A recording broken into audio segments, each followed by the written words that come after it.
पंजाब की सरजमीन न सिर्फ ज़रख़ेज़ मट्टी से माला माल है बल्कि सकाफत, रिवायत और शान शौकत में भी अपनी मिसाल आप है। सदियों से पंजाब बहादुरी, सकाफत और शान शौकत की इलामत रहा, लेकिन वक्त के साथ कुछ रवायात मानद पड़ गईं।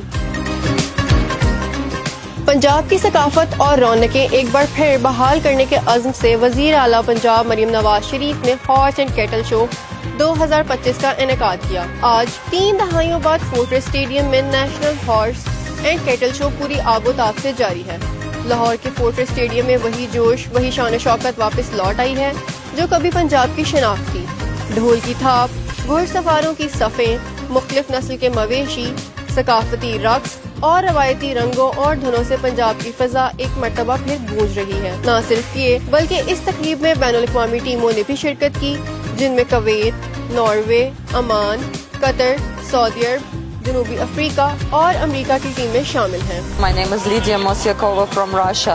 I am very happy to be here at the horseback archery event and I would like to thank CM Punjab and the government of Pakistan for this world level event. ये तकरीब न सिर्फ पंजाब के सकाफती वर्से की बहाली है बल्कि एक मर्तबा फिर पाकिस्तान आलमी सतह पर अपनी पहचान कायम कर रहा है। ये पंजाब की खुशकिस्मती है कि इसकी सकाफत को महफूज रखने के लिए मरियम नवाज शरीफ जैसी क़यादत मौजूद है जो कभी भी अपनी तारीख को भूलने नहीं देगी।